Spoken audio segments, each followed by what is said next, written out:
আপনি কি কখনো জমির দলিল বা ব্যবসার লিগ্যাল এগ্রিমেন্ট মানে লিগ্যাল ডকুমেন্টস গুলো না পড়ে না যাচাই করে সাইন করে দেন? যদি না করেন তাহলে এইটা যাচাই বাছাই না করে শুধুমাত্র স্ন্যাপড্রাগন নাম শুনে কেন কিনে ফেলতেছেন? আসসালামু আলাইকুম, আমি তুষার অ্যান্ড সাথে আছে স্যামসাং গ্যালাক্সি A36।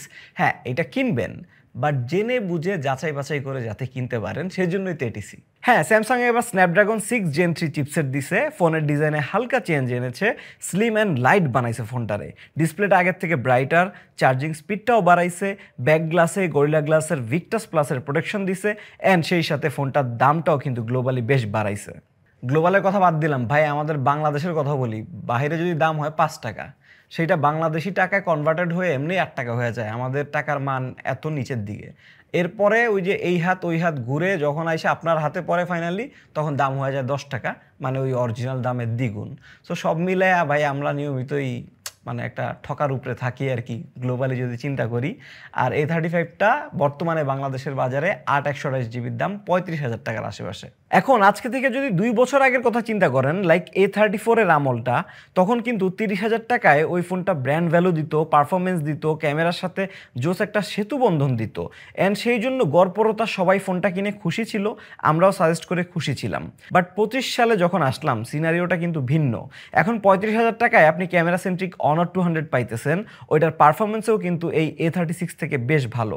আবার গেম খেলার জন্য 1,300 বাড়ায় স্ন্যাপড্রাগন 8s Gen 3 এর ফোন পাওয়া যাচ্ছেন, ওইটার আবার বক্সেই চার্জার থাকে অ্যান্ড জোস পারফরমেন্স দেয়। আবার যারা পিওর ব্যালেন্সড ফোন খুঁজেন তাদের জন্য নাথিং 3 এর মতো স্ট্রং কন্টেন্টার মার্কেটে আছে আরও কম প্রাইসেই। মানে সোজা কথা, আগে যেভাবে এ সিরিজকে গণহারে সাজেস্ট করে দেওয়া যায় তো চোখ বন্ধ করে, সেটা কিন্তু A36 এর ক্ষেত্রে আমরা পারতেছি না। এর মাঝে অনেকগুলো দেয়াল আছে যেগুলোর নাম Honor 200, nothing 3A, IQ Neo 10R and so on. তবুও কিছু কিছু মানুষের চোখ কিন্তু ওই দেয়ালগুলো ভেদ করে A36 এর দিকেই পড়বে। অ্যান্ড হ্যাঁ, সেই মানুষগুলোর সংখ্যাও কিন্তু পরিমাণও কিন্তু বেশ বড়। অ্যান্ড A36 এর দিকে চোখ পড়ার কিন্তু যৌক্তিক কারণও আছে ভাই, সেগুলো আমি ভিডিও শেষের দিকে বলতেছি। তার আগে আসেন ফোনটাকে বানানো শুরু করি, মানে রিভিউ দেওয়া শুরু করি। অ্যান্ড শুরু করি হচ্ছে রিও ইন্টারন্যাশনালের প্রমোশন দিয়ে। কারণ স্যামসাং A36 হোক অথবা A56 আপনারা বসুন্ধরা এবং যমুনায় রিও ইন্টারন্যাশনালের শপ থেকে কিনতে পারবেন নিশ্চিন্তে। তাদের শপ লোকেশন, কন্ট্যাক্ট ডিটেলস সবই ডেসক্রিপশন বক্সে দিয়ে দিচ্ছি, যে কোনো সময় পাবেন। অ্যান্ড A36 এর আপডেটেড প্রাইসটা কোন ভ্যারিয়েন্টের কত সেটা জানতে হলে রিও ইন্টারন্যাশনালে কন্ট্যাক্ট করেন। ফার্স্টলি হ্যান্ডফিলের দিকটা থেকে শুরু করি। এই সেক্টরে নোটেবল ইম্প্রুভমেন্ট আসছে, স্পেশালি ফোনটা কিন্তু এখন হাতে লেস বাল্কি ফিল হয়, আর স্লিমনেসটাও কিন্তু A35, A34 থেকে নোটিসেবলি বেটার। এই কারণে এই ফোনটা প্রিমিয়াম লাগে আগের থেকে। এছাড়া IP67 রেটিংটাও কিন্তু বজায় রাখছে স্যামসাং। সামনে পিছনে কর্নিং গোরিলা গ্লাস ভিক্টাস প্লাসের প্রোটেকশনও দিয়েছে, যেটা জোস। মধ্যে কথা, ডিউরেবিলিটির দিক থেকে এটা কিন্তু যথেষ্ট স্ট্যান্ডার্ড জায়গায় আছে। পাশাপাশি স্লিম ফোন, হাতে নিয়ে ধরে ভাল লাগে, অ্যান্ড এই প্রাইস পয়েন্ট অনুযায়ী যথেষ্ট প্রিমিয়াম একটা হ্যান্ড ফিল দিছে, এটা অস্বীকার করার কোনো জায়গা নাই। অ্যান্ড ডিজাইনটাও এত মিনিমাল, যে কারো পছন্দ হবে, একদম স্ট্যান্ডার্ড মিনিমাল একটা ডিজাইন। বাট একটা অভিযোগ কিন্তু রয়ে গেছে, সেটা হচ্ছে ডিসপ্লের বেজেলস। ডিসপ্লের সাইজ কিছুটা বাড়ায়া সামনের বেজেলের গোস্ত একটু কমাইতে পারছে এবার, বাট জিনিসটা এখনো বেকাপ্পা লাগে আর নিচের চিনটা বেশি বড় লাগে। বাট এই মোটা বেজেলের আড়ালে কিন্তু সুন্দর একটা ডিসপ্লে হাসতেছে। ডিসপ্লেটা আগের তুলনায় 20% বেশি ব্রাইট হয়, মানে 1200 নিটস পর্যন্ত HBM মোডে যায়, which is bright enough for this budget range. And peak brightness 1900 nits পর্যন্ত। ইউটিউবে 4K HDR কন্টেন্টগুলো দেখতে বেশ সুন্দরই লাগে। স্টেডিও স্পিকারসগুলো ডিসেন্ট অ্যান্ড লাউড এনাফ। তবে দুঃখের বিষয় হচ্ছে নেটফ্লিক্সে HDR সাপোর্ট করে না এই ডিসপ্লেটা, মানে এই ফোনটা আর কি, যদিও ওয়াইড ভাইন L1 আছে। আর আরেকটা দুঃখের বিষয় হচ্ছে এই পাঞ্চ হোল কাটআউটটা। একে তো সাইজে বড়, তারপর গ্রেইশ ব্যাকগ্রাউন্ডে হালকা গ্রিন টিন দেখা যায় পাঞ্চ হোলটার সাইড দিয়ে। এছাড়া ডিসপ্লেটার বাদ বাকি সব অ্যাসপেক্টস ঠিকঠাক আছে, লাইক টাচ রেসপন্স বেশ ভালো, অপটিক্যাল ফিঙ্গারপ্রিন্ট সেন্সরটাও ফাস্টই আছে, কালার রিপ্রোডাকশনও ভালো, রিফ্রেশ রেট নিয়ে কোনো ঝামেলা নাই, 120 হার্জ প্রপারই দিচ্ছে। আর অপটিক্যাল ফিঙ্গারপ্রিন্ট সেন্সরের ব্যাপারটা কি, এই সিরিজের শুরু থেকেই অভিযোগ কিন্তু স্লো ফিঙ্গারপ্রিন্ট নিয়ে, এটা একটা কমন অভিযোগ। এখন তারা অনেক ফাস্ট করছে, বাট স্টিল অন্যদের তুলনায় স্লো লাগে এখনো। আইফোনের 60 হার্জের টিকে থাকা, স্যামসাং এর এই ফিঙ্গারপ্রিন্ট টাইপের এই যে কার্যকলাপ এখান থেকে নড়তেছে না, এইসব অ্যাক্টিভিটিকে আমি বলি গোয়ার টাইপের অ্যাক্টিভিটি। যত বড় ব্র্যান্ড এইরকম কিছু না কিছু কাজ করেই থাকে, যেখান থেকে ও অনর কোনোভাবেই নড়বে না, মানে ও ইমপ্রুভ করতে চায় না, এমন একটা ব্যাপার স্যাপার। এটা একটা কমন ট্রেড বড় ব্র্যান্ডের। বাট এমনিতে ডিসপ্লে অ্যান্ড স্টেরিও স্পিকারসের যেই ডুয়েল কম্বিনেশন সেটা মিলায় আপনি কন্টেন্ট ওয়াচিং এক্সপিরিয়েন্স যথেষ্ট ভালো পাবেন ভাই, এটা ট্রু। অবশ্য স্যামসাংয়ের থেকে এই বাজেটে কিন্তু এতটুকু অন্তত আমাদের আশা থাকেই, এই জন্য আমি এটারে কমপ্লিটলি A+ মার্ক দিব না, স্পেশালি বেজেলসগুলোর কারণে অ্যান্ড ওই যে পাঞ্চলের আশেপাশে হালকা যে গ্রিন টিন খেয়াল করলাম সেটার কারণে একটু মার্ক কেটে আমি ওরে A দিচ্ছি। অনেক বছর ধরেই কিন্তু এই সিরিজের ক্যামেরাটা A লেভেলে ছিল, এখনো আছে, তবে এদের কম্পিটিশন কিন্তু বেশ নড়ে চড়ে বসছে। যেমন মেইন সেন্সরটার কথা ধরেন, সনির IMX882 সেন্সর দিছে A36-এ, সাইজ কিন্তু 1/1.95 ইঞ্চ, যেখানে নাথিং এর মতো নতুন ব্র্যান্ডও 1/1.57 ইঞ্চ সাইজের সেন্সর দিচ্ছে, মানে বেশ বড় সেন্সর দিচ্ছে এটার তুলনায়। তারপর ডেডিকেটেড টেলিফটো লেন্সও দিচ্ছে। এইসব দিক থেকে দেখলে A36 কিন্তু পিছিয়ে যাচ্ছে। তবে A36 ওর অবস্থান ধরে রাখছে ভিডিওতে। ফ্রন্ট অ্যান্ড মেইন দুইটা ক্যামেরা দিয়ে 4K 30-তে ভিডিও করা সম্ভব, আর ভিডিওর কোয়ালিটিও কিন্তু এই বাজেটের বাকি কম্পিটিটরদের থেকে বেশ ভালো। ভিডিওতে ডাইনামিক রেঞ্জও ভালো, অবলিং এর ইস্যুটাও অনেকখানি মিনিমাল। ভিডিও সেকশনে আমার ভোট A36 এর দিকে থাকবে ভাই। আর স্টিল পিকচার্সে আলট্রা ওয়াইড মেইন ক্যামেরা দুইটাতেই সিমিলার টোনের কালার ম্যাচ করতে পারে স্যামসাং।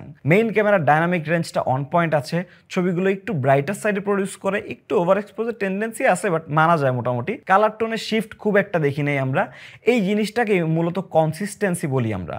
জীবনে আসলে কোনো কিছু কম কম পেলেও সেটা যদি নিয়মিত পাইতে থাকেন তাহলে কিন্তু কষ্টটা কম লাগে, অ্যান্ড স্যামসাং এর মতো ব্র্যান্ডের ফোনে কিনলে এইসব দিকে শান্তি আছে। দেন ফ্রন্ট ক্যামেরাটাও বেশ ভালো আউটপুটই দেয়, এনাফ লাইট পেলে বেশ শার্প ছবি দেয়, এই দিকটায় কোনো কমপ্লেইন নাই আমার কমপ্লেইনটা হচ্ছে পোর্ট্রেট নিয়ে, না এজ ডিটেকশন বা ফেসিয়াল ডিটেলস নিয়ে না, এগুলো সব ঠিক আছে।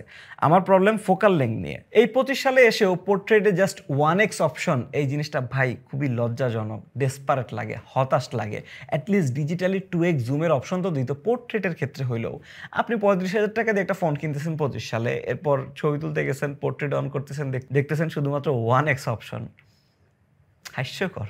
সেদিক থেকে এটার কোর কম্পিটিশন অনার 200-এও টেলিফটো লেন্স আছে অ্যান্ড জোস পোর্ট্রেট তুলে, আবার নাথিং 3-এতেও টেলিফটো দেয়া ডেডিকেটেড, ইভেন 4x পর্যন্ত অপশন আছে পোর্ট্রেট তোলার ক্ষেত্রে। আমি A36 অ্যান্ড নাথিং 3-এ দুইটার সাইড বাই সাইড পোর্ট্রেটস দেখাচ্ছি আপনাদের।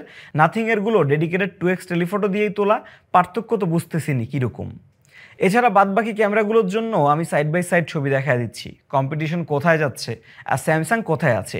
এই জিনিসটা আসলে সাইড বাই সাইড নিজে ছবিগুলো জুম না করে দেখলে বুঝবেন না, তাই এই ভিডিও ডেসক্রিপশনে কিন্তু আমরা গুগল ড্রাইভের লিঙ্কটা দিয়ে দিচ্ছি, আপনারা একটু নিজেরাই দেখে নেন। আসলে অডিয়েন্সের মধ্যে অনেকেই একটা ভুল ধারণা নিয়ে থাকেন, একটা 2-3 বছর আগের বাবলে আবদ্ধ থাকেন। ভাই একটা ফোন, একটা সিরিজ 2-3 বছর আগে খুব জোস ছিল, ও যে 2-3 বছর পরেও জোস থাকবে সেইটার গ্যারান্টি কে দিচ্ছে? আপনারা কেন ব্ল্যাঙ্ক চেক দিয়ে দিচ্ছেন সেটা প্রপারলি চেক না করে, অথবা যারা চেক করতেছে তাদের থেকে না জেনে? যেমন দেখেন 3 বছর আগে OnePlus-এর কি অবস্থা ছিল ভাই, সুনামের ঠেলায় উইড়া যাচ্ছিল, এরপর দেখেন OnePlus কই। আবার এখন OnePlus যে বাজে অবস্থানে আছে, 1 বছর পরেই OnePlus আবার যে সেই রকম একটা কামব্যাক দিতে পারবে না, আবার সুনামের দিকে ফিরে যাবে না, জোস ডিভাইস দিতে পারবে না আপনাদেরকে, সেটারও কোনো গ্যারান্টি নাই। আমার মূল কথা হচ্ছে কোনো প্রিজুডিস বা পূর্ব ধারণা না নিয়ে আমরা যদি কারেন্টলি হাতে যা পাচ্ছি সেই অনুযায়ী বিচার করি তাহলে একদম ঠিকঠাক হয়। এইভাবে আপনারা বিচার করেন, সেটা হচ্ছে আমার চাহিদা। আর A36 এর ক্যামেরাটাকে যদি সামারাইজ করি তাহলে ভাই ওভারঅল ভালো, বেশ ভালো ভালো ছবি তোলে, ভিডিওর ক্ষেত্রে বেশ জোসি ভিডিও দেয় বাজেট অনুযায়ী, বাট বাদবাকি জায়গাগুলোতে কিন্তু কম্পিটিশন বেশ আগায় যাচ্ছে। অ্যান্ড স্যামসাং যদি এইভাবেই কন্টিনিউ করতে থাকে তাহলে আস্তে আস্তে হলেও কিন্তু পিছিয়ে পড়তেছে, অ্যান্ড সেইভাবে চলতে থাকলে কিন্তু আলটিমেটলি 2016, 17, 18 স্যামসাংয়ের দিকে আমি দেখতেছি, তখন স্যামসাং শুনলেই মানুষ নাক ছিটকাইতো, ওই একটা টাইমও কিন্তু গেছে। সো সেটা যদি প্রিভেন্ট করতে চায় স্যামসাংয়ের সিরিয়াসলি দরকার ওদের বাজেট গেমটায় একটা স্টেপ আপ করা। বাট সফটওয়্যার সাইডে স্যামসাংয়ের আগানোর দরকার নাই ভাই, ওদের ইউআই সফটওয়্যার জোস, এটা আপনারা অলরেডি জানেন। কম্পিটিশনরা অনেকেই ট্রাই করতেছে, একদম ঘাড়ের কাছে এসে নিঃশ্বাস ফেলার চেষ্টা করতেছে, বাট টেক্কা দিতে পারতেছে না প্রপারলি One UI 7 এর সাথে। অ্যান্ড A36-এও One UI 7 বেশ ফ্লুইড পারফর্ম করে, মাল্টিপল অ্যাপ দিয়ে প্রেশার দিয়েও ফোনটাকে খুব একটা চাপে ফেলানো যায় না রেগুলার ডে টু ডে ইউসেজে। 6 বছরের মেজর অ্যান্ড্রয়েড আপডেট দিবে স্যামসাং, অ্যান্ড যার অর্ধেকও এই বাজেটের অনেকে দিতে পারে না, সো বিগ উইন। এছাড়া সার্কেল টু সার্চের মতো কাজের AI ফিচার আছে এই ফোনটাতে, নাও বার আছে, গ্যালারিতে অবজেক্ট ইরেজারও আছে, so far so good. Call recording অপশনটা আমরা পাইলাম না এই আমাদের ইউনিটটায়। রিও ইন্টারন্যাশনালে আপনি যদি কিনতে যান A36 তাহলে এই ব্যাপারটা একটু কথা বলে নিন যদি আপনার জন্য জরুরি হয়। তবে টুকটাক কিছু কিন্তু সফটওয়্যার সমস্যা আছে। নাম্বার 1, স্যামসাং 6 বছরের আপডেট দিবে, বাট আপডেট দেয় লেট কইরা। এটা লাস্ট 2-3 বছর ধরে ওরা কন্টিনিউ করে যাচ্ছে। অন্য সবাই পায়ে বসে আছে, স্যামসাং এখনো দিচ্ছে না। S24 আলট্রাতে One UI 7 এখনো আসছে, মাত্র আসছে মনে হয়, এতদিন পরে যায় অ্যান্ড্রয়েড 15 পাইছে নাকি। সো অনেক লেট করে দিচ্ছে, এটা নাম্বার 1। নাম্বার 2, A36 এ কিছু ছোট ছোট বাগ পাইছে বাইরের দেশের মানুষজন, আমরাও একটা বাগ পাইছি, যেমন ফ্রন্ট ক্যামেরা দিয়ে সেলফি তোলার সময় পাঞ্চলটা যা নিচে নেমে যায়, একটা অদ্ভুত টাইপের বাগ আর কি এই জিনিসটা, বাট আশা করি ফিক্স হয়ে যাবে। এছাড়া যেহেতু এক্সিনোস থেকে কোয়ালকমে স্ন্যাপড্রাগন চিপসেটে শিফট হয়েছে স্যামসাংয়ের এ সিরিজের ফোন, সো আমরা ধরে নিছিলাম আগের যে network related issue, battery draining issue, heating issue, wifi speed দুর্বল, এইসব ঝামেলা পাবো না। আসলে এইসব ইস্যু স্যামসাংয়ের এই সিরিজের এক্সিনোস চিপসেটগুলোতে খুবই কমন ছিল। আমরা অনেকবার বলছি, অনেক ভিডিওতে বলছি, আপনাদেরকে সচেতন করার চেষ্টা করছি। এইবার স্ন্যাপড্রাগনে গেছে, পাই নাই বললে আসলে মিথ্যা হবে, পাইছি বাট লক্ষণীয় পরিমাণ কম। হ্যাঁ, নেটওয়ার্ক নিয়ে তেমন লক্ষণীয় কোনো প্যারা খাই নেই আমরা A36 ফোনটায়। তারপর A35 এর মতন হুটহাট গরম হয়ে যায় না মোবাইল ডাটা দিয়ে অন করলে, ওইটা 36-37 ডিগ্রি সেলসিয়াস পর্যন্ত চলে যেত রেগুলার ইউসেজেও। মোবাইল ডাটা অন করে একটু গরম পরিবেশের মধ্যে যদি আপনি ইউজ করতেন, এটার ক্ষেত্রে অতটা গরম হচ্ছে না। এরপর ব্যাটারির ওভারনাইট ড্রেনিংটাও কমছে, বাট স্টিল আমরা A36-এ 6-7% মতো ওভারনাইট ড্রেনিং দেখছি। এটা যদি 3-4% নেমে যেত তখন আমি স্বাভাবিক বা নর্মাল স্টেট বলতাম। এসব বাদ দিলে এই ফোনটা 5000 mAh ব্যাটারি থেকে 6 ঘন্টার মতন এসওটি পাইছি মোটামুটি মিডিয়াম টাইপের ইউসেজে, অ্যান্ড এটাকে আমি স্ট্যান্ডার্ড বলবো, কারণ ওর কম্পিটিশন যারা আছে তারা মোটামুটি এর আশেপাশেই হচ্ছে ব্যাকআপ দেয়। সো স্ট্যান্ডার্ড, একদম সেরা হইতে হবে সেটা না, স্ট্যান্ডার্ড অ্যান্ড গুড দিচ্ছে। বাট ইস্যু আছে চার্জিংয়ের ব্যাপারটা নিয়ে, সেইখানে আমি A56-এর ভিডিওতেই ক্লিয়ার করেছিলাম। এইখানেও কিন্তু একই অবস্থা, মানে 45 ওয়াটের ফাস্ট চার্জিং সাপোর্ট করলেও ফুল চার্জ হইতে সময় নেয় 1 ঘন্টা 12 থেকে 15 মিনিটের মতো। মানে 25 ওয়াটের যে আগে চার্জিংটা ছিল সেটার তুলনায় সময় কমেছে সর্বসাকুল্যে 12 মিনিট, যদি আপনি টোটাল চার্জিং টাইমটা ক্যালকুলেট করেন। এছাড়া এটার বক্সে যে কেবলটা দেয়া আছে সেটা দিয়েও কিন্তু 45 ওয়াটের চার্জিং হয় না। এটা A56-এর ভিডিওতেও বলছি, এখানেও জানাচ্ছি। এখানে স্যামসাং একটা সলভ আনতে পারতো, লাইক ওরা S25 আলট্রাতে যেভাবে সলভ করছে, ডিভাইসের ভোল্টেজ ইনপুট ক্যাপাবিলিটি বাড়ায় দিছে, বাড়ায় দিয়ে 45 ওয়াট হচ্ছে ইনেবল করে দিছে ওই 3 অ্যাম্পিয়ারের কেবল দিয়েই। সেটা যদি করতো তাহলে এইটার বক্সের কেবল দিয়েই, এটার বক্সের কেবল দিয়েই হচ্ছে 45 ওয়াট, একটা চার্জার কিনেই হচ্ছে 45 ওয়াট পাইতে পারতেন। বাট সেটা সলভ করে নাই ওরা A36-এর ক্ষেত্রে অথবা A56-এর ক্ষেত্রে। সো আপনি 45 ওয়াট চার্জিং পাইতে হলে আপনার 45 ওয়াটের চার্জারও কিনতে হবে অ্যাডাপ্টার, পাশাপাশি একটা 6 অ্যাম্পিয়ারের বা মানে 45 ওয়াট চার্জিং সাপোর্টেড কেবলও কিনতে হবে। তখনই গিয়ে আপনি স্যামসাং সুপার ফাস্ট চার্জিং 2.0 মানে 45 ওয়াট ওইটা পাবেন। অ্যান্ড ওইটার জন্য যেই খরচ ভাই, সেই দামে আপনি তখন একটা IQ Neo 10R অথবা OnePlus-এর Nord 4 কিনে ফেলতে পারবেন। অ্যান্ড তখন প্রসেসরও পাবেন স্ন্যাপড্রাগন 6 Gen 3 থেকে অনেক বেশি পাওয়ারফুল, অ্যান্ড স্টোরেজও পাবেন ফাস্টার, বিল্ড কোয়ালিটিও পাবেন বেটার, মানে ওভারঅল সব কিছুই মানে মাচ বেটার পাবেন। ও আর এটা স্টোরেজের ব্যাপারটা তো এখনো বলি নাই, স্যামসাং কিন্তু A36-এ UFS 2.2 স্টোরেজ দিছে। অ্যান্ড আমরা কিন্তু লাস্ট নাথিং 3 এর ভিডিওতেই বলছি যে not all the UFS storages আর ক্রিয়েটেড ইকুয়ালি। অ্যান্ড এইটাতে আমরা হচ্ছে নাথিং 3 এর সাথে কম্পেয়ার করে দেখায় দিচ্ছি দুইটাই UFS 2.2 হওয়া সত্ত্বেও স্কোরের পার্থক্যটা কেমন আপনারা নিজেরাই জাজ করতে পারবেন। আর স্টোরেজ এক্সপেন্ড করার অপশনটাও মানে মাইক্রো SD স্লটও কিন্তু স্যামসাং সরায় দিছে, সেটা আপনারা অলরেডি জানেন। A36 কিনলে আপনারা 8/128GB কিনবেন, 6/128GB ভ্যারিয়েন্টও পাওয়া যায় খুব অল্প জায়গায়, খুব একটা কিনে লাভ নেই, অল্প দামের পার্থক্য। সো 8/128 থাকাই ভালো। আর এবার আসা যাক পারফরমেন্সে, একটু বিটলামি করে সবার লাস্টে রাখছি ভাই পারফরমেন্স সেক্টরটা। হ্যাঁ, স্ন্যাপড্রাগন 6 Gen 3 আসাতে এই ফোনে ইম্প্রুভমেন্ট হয়েছে ডেফিনেটলি। A35-এর Exynos 1380 থেকে এই 6 Gen 3 ফাস্টার একটা চিপসেট, অ্যান্ড বেঞ্চমার্ক স্কোরগুলো দেখলেও কিন্তু সেই কথাই বলবে। বাট স্টিল 6 Gen 3 কিন্তু একটা এন্ট্রি লেভেল মিড রেঞ্জের চিপসেট, এই জিনিসটা আপনাদের মাথায় রাখতে হবে। এর থেকে বহু কম দামে পাওয়া যায় মিডিয়াটেক ডাইমেনসিটি 7300, ও কিন্তু বেশি স্কোর দেয় 6 Gen 3 এর তুলনায়, অ্যান্ড পারফরমেন্সও বেশি দেয়। আর সবচেয়ে কষ্টের ব্যাপার হচ্ছে স্ন্যাপড্রাগনের এই চিপসেটটা বানানো কিন্তু স্যামসাংয়ের নিজের। সো আমরা ইউজুয়াল স্ন্যাপড্রাগন চিপসেট বলতে যেই much powerful yet much stable যেই স্ন্যাপড্রাগন ইমেজটা আমাদের মাথায় ভাসে, সেটার জন্য কিন্তু TSMC বানানো ইউনিটগুলোর দিকে যাইতে হবে, যেটা আমরা এখানে পাচ্ছি না। এখন বাকি রইল গেমিংয়ের আলাপ। যদিও এই সিরিজের ফোনগুলো কেউ গেমিংয়ের জন্য কেনে না, বাট পারফরমেন্সটা বোঝার জন্য এটা একটা ভালো মেট্রিক। তাই শুরুতেই খেলেছিলাম পাবজি, স্মুথ প্লাস এক্সট্রিম সেটিংসে খেলা যায়, মানে 60 FPS-এ হাইয়েস্ট, বেশ ভালোভাবেই খেলা গেছে। টানা 3টা ম্যাচ খেলার পরও তেমন একটা ফ্রেম ড্রপ দেখা যায় নাই। লং টাইম খেললে হালকা হিটিং অ্যান্ড ল্যাগ পাইতেই পারেন, অস্বাভাবিক অস্বাভাবিক কিছু না, জানায় রাখলাম। এরপর আপনাদের রিকোয়েস্টে খেলেছিলাম কল অফ ডিউটি ওয়ারজোন। আপনারা মাঝে মাঝেই বলেন ভাই এই সেগমেন্টে ভারী গেম কেন খেলি না। এখন ওয়ারজোনে লোয়েস্ট গ্রাফিক্সে 40 FPS এর মতো পায় অ্যান্ড ইন্টেন্স মোমেন্টে সেটা ড্রপ করে 30 এর দিকে চলে আসে। এবার বুঝছেন কেন খেলি না ভাই। এইসব ফোনে আপনি পাবজি, ডেল্টা ফোর্সের মতন অপটিমাইজড গেমগুলো ডেফিনেটলি খেলতে পারবেন, বাট যখনই ওই যে ওয়ারজোন, উদারিং, ওয়েবস টোয়েবস, হ্যান এগুলো পড়ে যাচ্ছে তখনই ওর অকাদ বুঝা দেয়। অ্যান্ড এই সব কিছু জানার পর, বুঝার পর আপনার মাথায় কোশ্চেন থাকবে তাহলে ভাই A36 কাদের জন্য? ওয়েল, এইবার আনসারটা একটু কমপ্লেক্স। আগে যেরকম কেউ ব্যালেন্সড ফোন চাইলেই এই বাজেটে ভাই এ সিরিজ নিয়ে নেন, হ্যাঁ এইভাবে সাজেস্ট করে দেওয়া যেত। এবার কিন্তু এভাবে যাচ্ছে না, একটু কমপ্লেক্স ব্যাপার সেবার হচ্ছে। আমার মতে এই ফোনগুলোর প্রাইমারি ইউজার হচ্ছে কর্পোরেট গেটআপের সেটআপের লোকজন। মানে ভাবেন আপনি স্যুট বুট পরে বসছেন, একটা অফিসিয়াল মিটিং হচ্ছে, সবাই একটা ভাব গাম্ভীর্য বজায় রাখতেছে, এর মধ্যে আপনার ফোনটা এই বাজেটের সবচেয়ে বেস্ট ফোন, সবচেয়ে বেস্ট ব্যালেন্সড ফোন, মানে নাথিং 3A, ওইটার একটা কল আসা শুরু করলো আপনার মিটিং টেবিলের মধ্যে, পিছনে বাত্তিক লিফ লাইট টিং টিং টিং টিং টিং টিং বাজানো শুরু করলো, কেমন দেখাবে? সো ওই ধরনের সিচুয়েশন অ্যাভয়েড করার জন্য যারা একটু নিজেও হচ্ছে কর্পোরেট গেটআপে থাকেন, একটা ক্লাসি স্ট্যান্ডার্ড সেটআপে থাকেন, তারাও নিজের ডিভাইসটা সেই রকম একটা রাখতে চান, যেহেতু এই ফোনটাও আমাদের সেটআপের গেটআপের মধ্যেরই একটা অংশ, তাদের জন্য A36 বা A সিরিজ এখনও বেশ কম্পেলিং অপশন। তারা চিন্তা করে ভাই ডিসপ্লেটাও ভালো পাচ্ছি, ব্র্যান্ডটাও যথেষ্ট পরিমাণ পশ, অ্যান্ড স্যামসাং কিনলে চিন্তা নাই, এই জন্য কিনে ফেলে।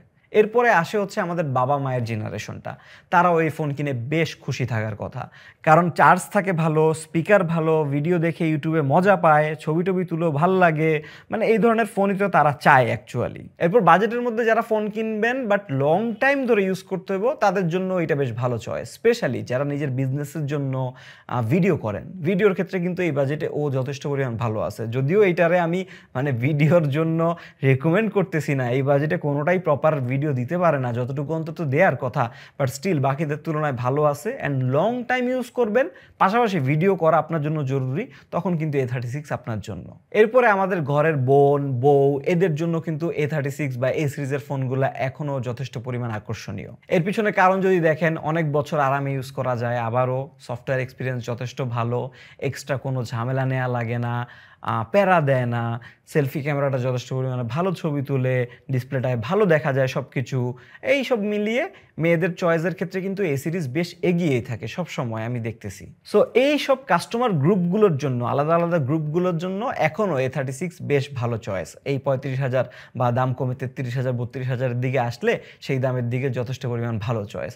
এছাড়া বাদ বাকি আল্লাহর দুনিয়া যারা যারা আছেন, যদি আনঅফিসিয়াল ফোন কিনেন 35,000 টাকায় আরও ফার বেটার অপশন অনেকগুলো পাওয়া যাচ্ছেন, আপনি সেগুলো দেখতে পারেন জিও ইন্টারন্যাশনালের, নামগুলো তো আমি ভিডিও শুরুতেই বলে দিছি। অ্যান্ড সেই মডেলগুলোর কিন্তু আলাদা আলাদা ফুল রিভিউ, ফার্স্ট ইমপ্রেশন, সেগুলো কিন্তু এডিসি চ্যানেলে আপলোডেড। বাট লাস্ট কথা, Samsung seriously needs to bring their A game to the A series. ভাই আমার কথা যদি সিরিয়াসলি না মনে হয়, যদি সিরিয়াস না মনে হয়, তাহলে একটু 25-26 হাজার টাকা দামের CMF2 Pro ফোনটার সাথে এইটার একটু পাশাপাশি রাইখা দেখেন তো, ওইটাই এটার থেকে বেটার ভ্যালু দিয়ে ফেলতেছে কিছু জায়গায় ভাই, এই 10,000 টাকা বা 9,000 টাকা 8,000 টাকা পার্থক্যের মধ্যেও। এখন এইসব কথা শুনে স্যামসাং ফ্যানবয় যারা আছেন ডিসঅ্যাপয়েন্ট হইতে পারেন, আই এম নট সরি, আপনাদের ডিসঅ্যাপয়েন্টেড করে আমার খুব একটা খারাপ লাগে নাই, কারণ যেটা সত্যি আমার সেটা বলতে হবে। এডিসি ভাই মানুষের মন খুশি করতে আসে নাই, যেটা সত্যি, যেটা রিয়েল, যেটা শুনলে আপনারা সচেতন হবেন, যেটা জানা আপনার জরুরি, সেটা জানাইতে আসছে শুরু থেকেই, আর সেটা জানা যাচ্ছে। আমরা যখন A সিরিজ জোস ছিল, আমরা তখন এক্সট্রা করে প্রমোট করে দিছি। এখন কম্পিটিশন যেভাবে আগায় যাচ্ছে, আমি A56 এর ভিডিওতেও সেম কথাগুলো বলছি, অ্যান্ড A36 এর ভিডিওতেও সেম কথাগুলোই বলা লাগতেছে। ভাই আইদার তুমি গেমটা আপগ্রেড করো, আগে যেভাবে মানে তোমার প্রতাপে আশেপাশে কেউ থাকতে পারতো না, ওই লেভেলের A সিরিজ তৈরি করো, আদারওয়াইজ তুমি মার্কেটের বড় একটা অংশ, বড় একটা বাইট ছেড়ে দাও অন্যদের হাতে। এইটাই হচ্ছে কারেন্টলি বাস্তবতা এই প্রাইস রেঞ্জে অ্যান্ড স্যামসাংয়ের A সিরিজ রিলেটেড। অ্যান্ড এটাই ছিল স্যামসাং A36 এর ফুল রিভিউ।